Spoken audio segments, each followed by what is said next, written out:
Want to know how to fund multi-unit rentals like a pro? In this episode, I talked to David Mayrand, and he shares with me how he's put together this amazing platform, as well as the programs from CMHC that allow people to do multifamily units with only as little as 5% down if you meet certain criteria. This sounds absolutely crazy. So this episode in particular is definitely targeted at our Canadian listeners. We've got Canadian, American, and Australian listeners. And this is for Canadian listeners because we get into the weeds a little bit of the technical aspects of these programs, as well as how David has put together this incredible portal that allows a residential mortgage broker to access these programs to be able to determine if they have a client that actually could fit and get paid on it. That's pretty cool. It is a complex topic. I didn't personally do commercial mortgages when I was a broker because it was, for me, it felt like elephant hunting, and I didn't have something like David and his team to plug into in order to do that. I'd encourage you to check out this episode with David, check out what he's doing. If this is something that interests you, I feel like this is going to be a massive opportunity for brokers as another tool in their tool belt. Hey, I'm Scott Beckford. This is I Love Mortgage Brokering Podcast, and each week we bring you guests to help you improve your business and give you tactics, tools, and sometimes just a whole new strategy that you can apply to a specific segment like this conversation with David. Before we jump into this conversation, I want to give a shout out to our sponsor, Ownwell. Ownwell is a tool for mortgage brokers that allows our Canadian brokers to monitor their home equity and buying power of their clients on a monthly basis. It creates these really cool reports that are engaging. They got email rates of 60+%. Starts conversations around what can I do with my home equity. And you check them out. They've been doing this in the US for a long time under a tool called HomeBot, and there's a few others. Check it out at ownwell.ca, and I think you're going to enjoy it. And check out this conversation with David. Hey, David, welcome to the show. Hey, Scott. Thank you. Hey, tell me a little bit about yourself and how you got into the mortgage biz. I got in the mortgage business in 2003. I spent a few years with the bank following a bachelor degree. I was studying philosophy at the university, switched to finance, then realized the bank was not paying me enough, so switched to the broker side. Okay, and then you have you're very specialized in the area that you work with mortgages. Maybe talk to me about that. Yeah, after about 15 years of residential brokerage, I switched over to multifamily financing, and now basically I'm specialized in construction loans, term loans, renovation loans for multifamily properties. So 5 units. How many 5 units and up? What's the biggest building that you've done? 267 units. Okay, so basically from 5 units to 267 units. And which provinces are you in? We're currently operating in Quebec, Ontario, and Alberta. Okay. Is there any of those markets that are better than others right now for multifamily? And are these rentals these are rentals, right? Yeah. That are being built? All of them are rentals. I've got to say markets are pretty different. Construction costs are higher in Toronto. We see a lot of action in the Ottawa region for new constructions.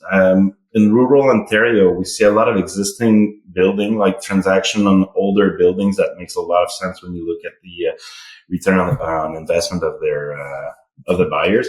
And in Alberta, there's a big boom. I'm not sure if it's going to cap or not, but there's a big boom on construction, new units being built there.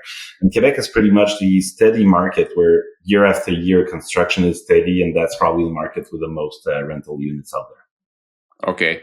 And because right now I was listening to Ron Butler talk about how the condo market is getting not great in the Toronto area. So how does this compare to the condo market? So this, I think I have an understanding of this, but I want you to tell me you have more deeper knowledge on this than me.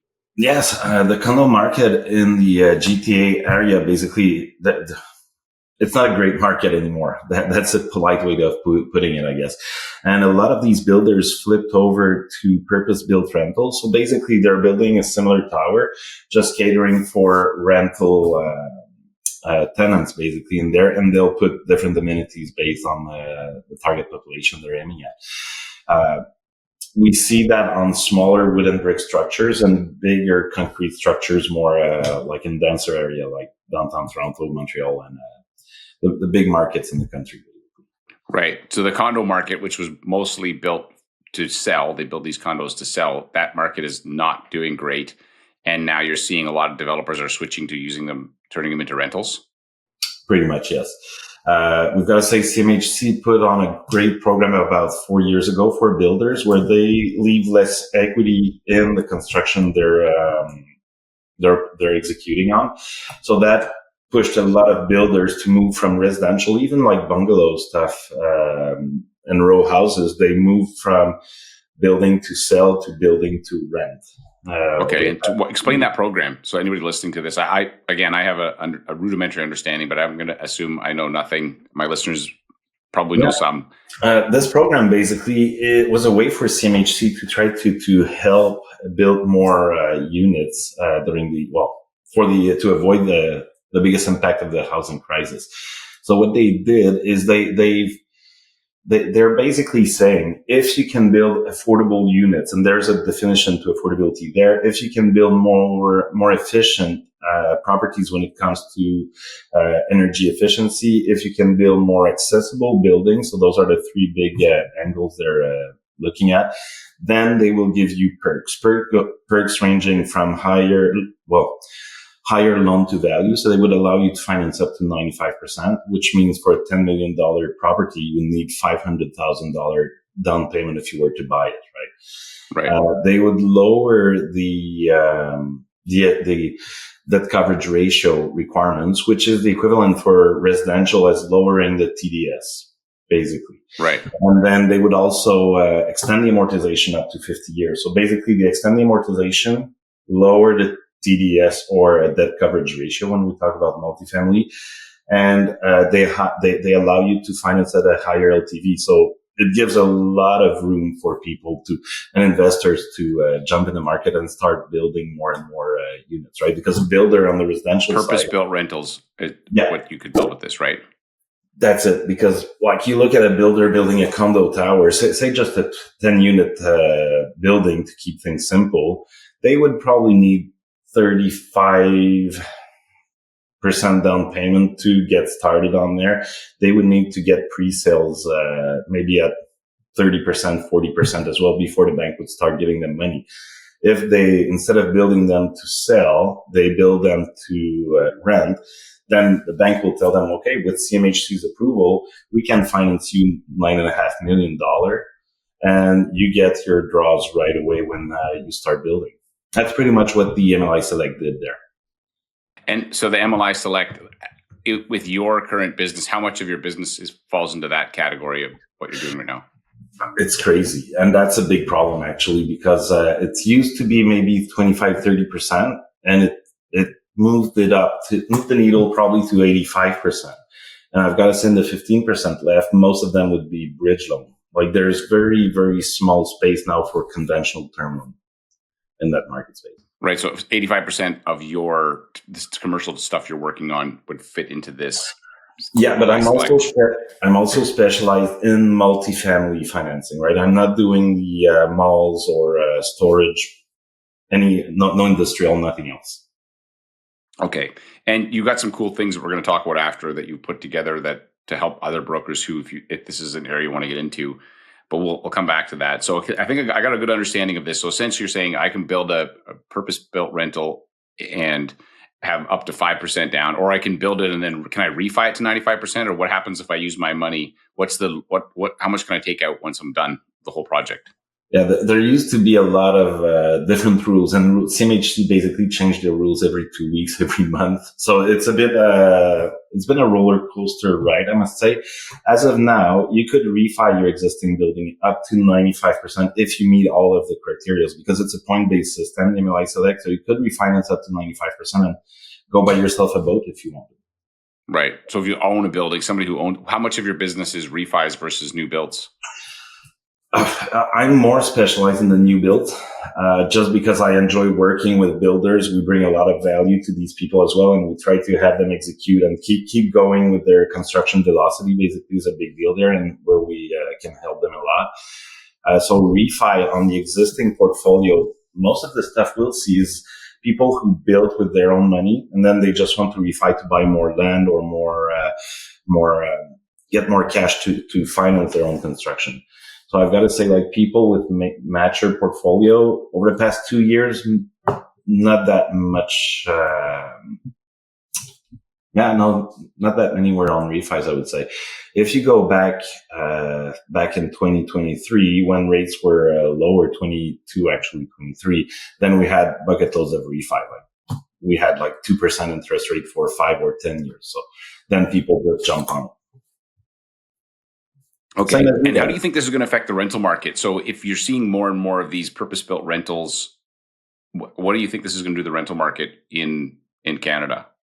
Well, that is a very good question. I love it. Because we also have a glut of condos that were built to be owner occupied that will either be owned by a developer or an individual investor trying to rent. So will this create more supply of rentals? Is that the... It will create more supplies. And now that the government basically squeezed immigration, there's less demand as well. So what we're seeing currently, and there was a report done by Yardi about 2 weeks ago, I think, 10 days or 2 weeks ago.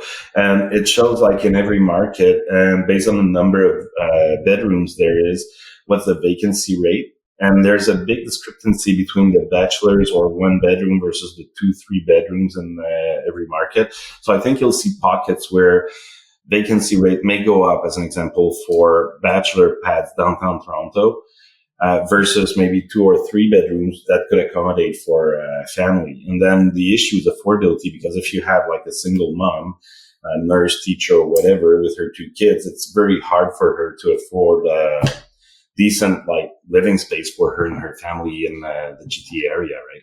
That's the biggest challenge, I must say.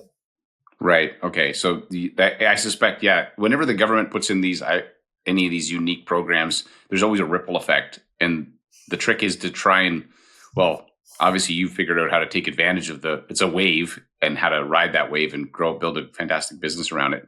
And also how that wave is going to affect other things, right? Like other markets It will have a major impact. And there's going to be pockets. I mean, I'm an investor and building a project as well on my own.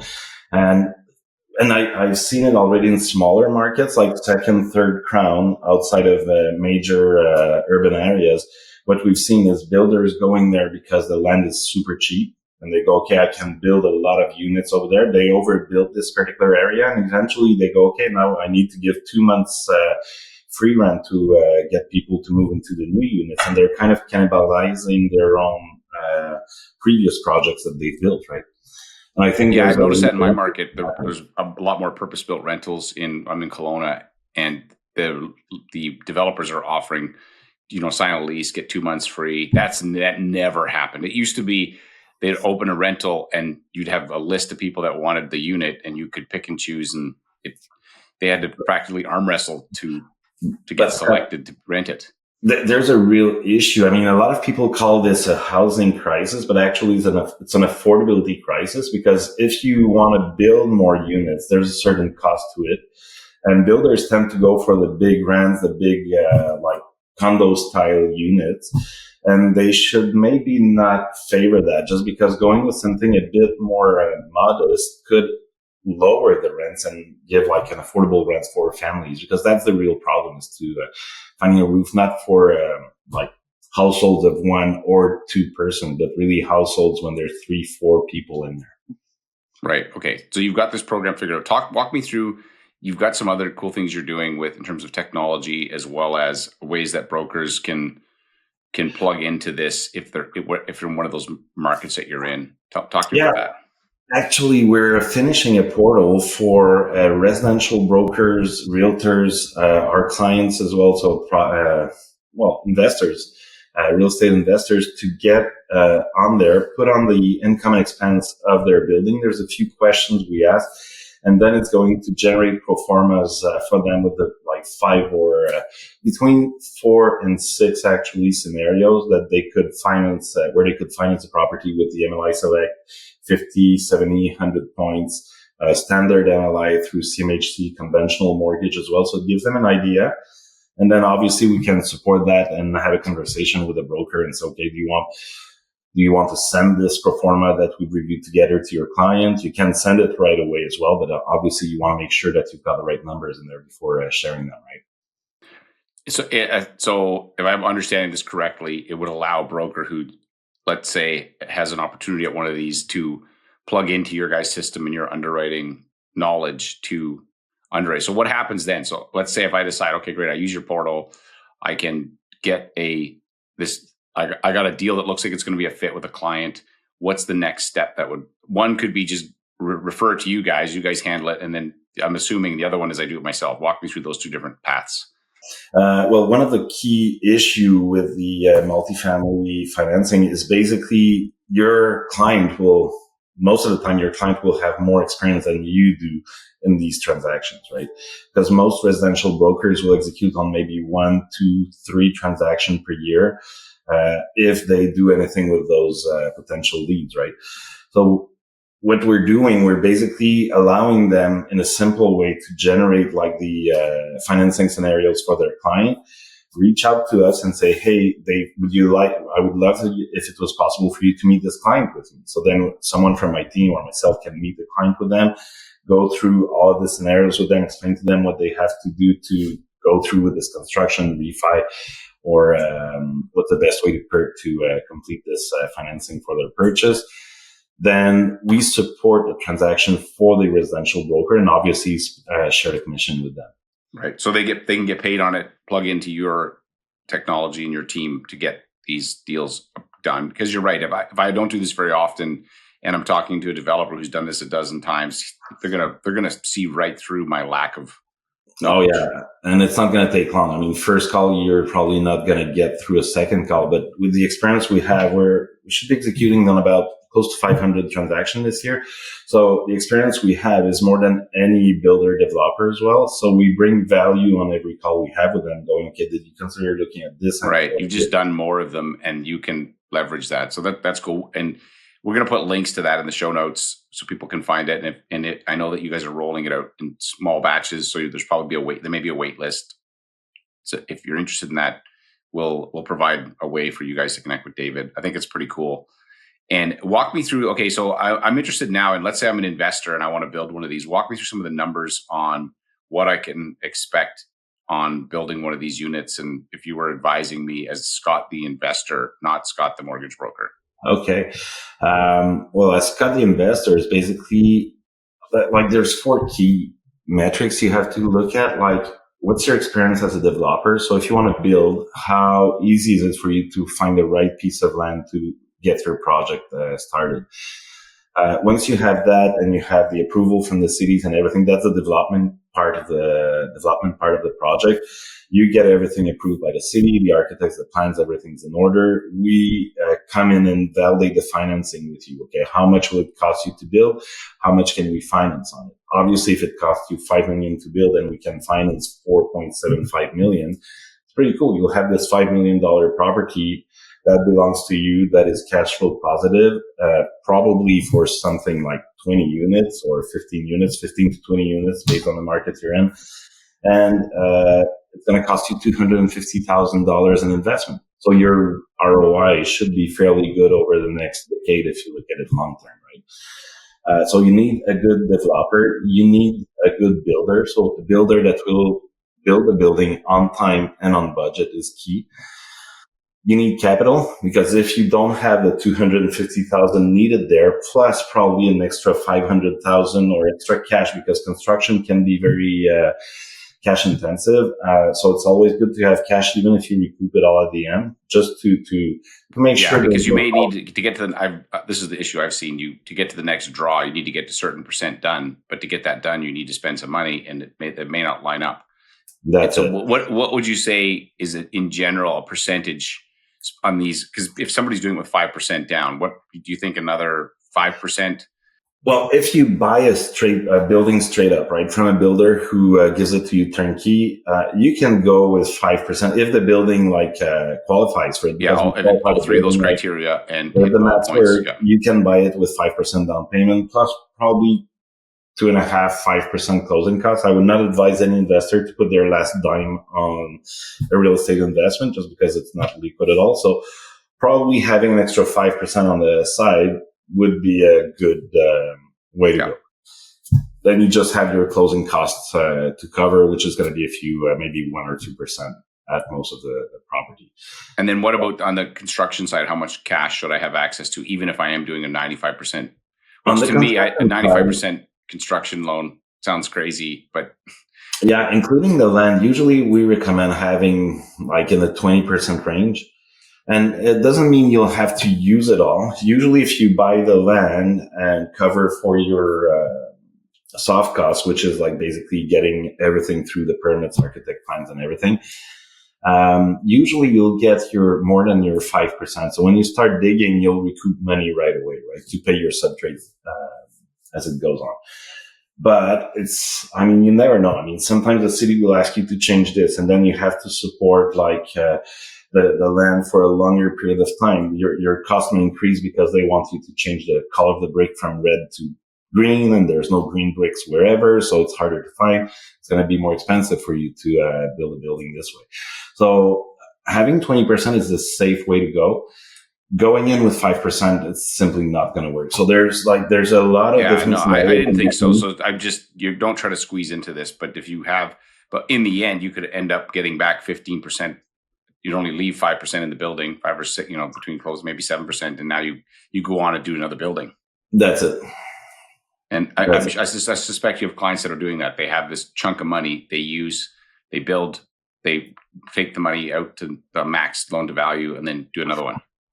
Yeah, I've got to say, for investors, it is different. I mean, more mature investors with bigger portfolios usually will buy like big chunks of land where they can execute and build, say, 10 plexes, right? So they will start building 1, 2, and then a month after another one, and then another one. So every month they have something going, and towards like mid-construction of their 100 units, they'll probably be buying the piece of land for their next project, and they keep rolling like this, right? That's what we call velocity of construction. And our goal is to make sure this wheel goes on for these investors. But we love to help, I don't know if it's a good analogy or not, but Joe the plumber, right? So the blue collar who wants to have a retirement fund besides like his whatever the government's going to give him in the future, and they want to build their first 8-plex or 10-plex, right? So there's also a path for them to get richer and start their investment that route. And if they do the plumbing in there themselves and everything, they can even end up being financed at 97, 98% of their cost, right? Because their fund is also worth money in there. Right. So helping them to build net worth is great. Can they use can their sweat equity be considered part of the down payment? Totally. Well, they will need to show that 5% and the 20% or the cash, like maybe 15, 10%. They will need to show that they have money, because the bank also want a contingency plan, right? If anything goes wrong, who's chipping in, right? So if you have no money to chip in, they'll go, well, maybe it's too much risk for us. But if you have the money and you execute on time and you take your, you invest your time in this for project management, plumbing, whatever trade you're in, it's also possible to help you create generational wealth. That's what we do. Right. That's cool. Okay, so you've got this MLI Select. You do the multifamily, and you've got this portal coming for mortgage brokers. Anything else that you're working on that is interesting, or that my audience find interesting? Hopefully it's interesting for me, actually. So I've got to say there's a lot of interesting avenues. CMHC is repositioning MLI Select as we're speaking today, because we're expecting them to come with substantial changes by, say, the end of June 2025. So we need to adapt ourselves and see what's coming next, right? Where can we bring value to which population next? There's a lot that can be done where we still need to create a lot of units in order to keep affordability at a decent level in Canada. And basically what I work on, I develop a lot of technology for ourselves because we need underwriting tools. Nothing is catered for what we do when it comes to technology. So we're building that. We're also doing training, learning how the artificial intelligence works, so we can apply this to our own business models and our own tools in there. Slowly but surely, we're getting there. Right. That makes a lot of sense. And the thing is, the cool part about this is because this is your world. If I'm a mortgage broker who dabbles in this, because you're going to, especially with that portal, you're going to stay on top of all the changes. And if I go into the portal today and something that works 6 months from now, it may look different. Your portal will be updated, and they don't have to worry about paying attention to that. They can just put the details in and then go, oh yes, there's an option here, or there's some options, and then go from there. Totally. Also, we keep track of rates on the portal, so brokers will have access to the CMB, the Cora rates, everything that has a major impact. Even inflation data, I think, is going to be in the widget we have in there. We're exploring the possibility to become like a major technology platform for multifamily as well for banks, because CMHC now is still working a lot with emails and their submissions between banks and themselves. So connecting everything through a secure environment via API is also something we're exploring for the end of 2025. So a lot of action, different pilot projects going on here and there, but got to keep yourself busy. It's very exciting. I think what you guys you're up innovating at the front edge of this whole program, and it's going to be, I'm sure it's going to get used a lot, and it's going to have an effect on, but brokers are good at finding opportunities. And so this is just another tool for them to use, depending on if they're talking to, if let's say I'm a mortgage broker and what would you recommend I do to find these opportunities in my database or my network? First of all, keep an open mind. Talk to people around you, and when you talk to people, don't try to impress them right away, because again, odds are that they know more than you do on your first transaction. It takes about 2 years to become really, really good at multifamily brokering. So I guess talk to them, say to them, okay, I work as a team with these guys. We can meet with them. We can set up a meeting. It's going to take 15, 20, half an hour of your time. And I think it's going to bring value to you. So just getting your hands in there, getting some action on your first transaction will then give you more, it's going to help your speech, right? You'll talk to other people. Build your confidence. That's it. To your realtors and stuff like that. And eventually they'll go, oh, you know this guy? Great. Well, I'll go through Scott, and Scott put me in touch with Dave. We work as a team, Scott and me. So we'll always keep you in the loop. We've got all this tracked as well in our database, knowing, okay, this client or this referral source comes from. What is the timeline on a typical one of these loans? It can't be as fast. Right? No, that's also a reason why it takes a while for residential brokers to make it flip, because it takes a long time to become good at it. And also that like basically average time on a loan varies a lot. As of now, it's probably 3 months to 4 months. But I mean, probably that past June, once they do the change, it's probably going to be 6 months. So it can take anywhere between 3 to 6, 7 months to close on a deal when you get started. Maybe even 4 to 8, 9. So, and that's not even considering the construction deals, right? Because construction deals often will get started now. They'll be building for a full year. And then after the year's done, construction is over, then you go for the term loan. Right. And when does that, when do you get paid? And this is very self-centered, but when does a broker get paid on the transaction? If it's a construction, is it at the beginning? Is it at the end? Construction loans, that's the way we see this, because we enjoy it a lot. We tend to charge just a minimal fee for the construction loan, because we want to build a relationship with them long term, and we hope that we can train some people internally in their own crew so they can get going with these over time, right? So we can come in with the submission, help them to set it up together, find the best deal for them, but they can manage the month to month draws themselves. So we kind of train our clients on the first few deals. We charge them usually $10,000 for the construction loan progress. Again, there's some construction loans that are more complex. Sometimes it's going to be a CMHC loan, and then we'll just set a flat fee and say, okay, this particular transaction will charge you $100,000, but it's going to be spent over a year and a half, and that's when we'll have delivered that particular milestone. Then we get paid in stages. Commission. Yeah, that's it. And we always send back 25% to our referral brokers, because we love brokers too, right? But only to brokers. Right. You don't pay realtors? No. Just brokers. Okay. That's awesome. Well, hey, David, this has been awesome. It's exciting what you're cooking up. And definitely make sure I'll have your links to stuff in the show notes. People can find you. Are you on social media anywhere? Can people find you online? Not yet. My crew wants me to get on there. Yeah, you do. I'll find someone to manage this. You're too busy working to get on social. It kind of sucks you in, right? And my wife is big on Instagram and Facebook and everything, but maybe I should put her in charge of that. Yeah, there you go. Maybe you've got a solution right there. You just have to Yeah. execute on it. That's awesome. Well, thanks for chatting with me. Thank you, Scott. Have a wonderful day. Hey, thanks again for listening. Hopefully you found this conversation useful and inspiring. If this is something you want to do, I guarantee you reaching out to David will not be a waste of your time. If you click on the show notes, you'll find links to that. Also, I encourage you, I have created an email called the 321 email that I put out every week where I share 3 things to check out, 2 content ideas to copy. So if you're looking for content ideas for your mortgage business, as well as 1 idea from me.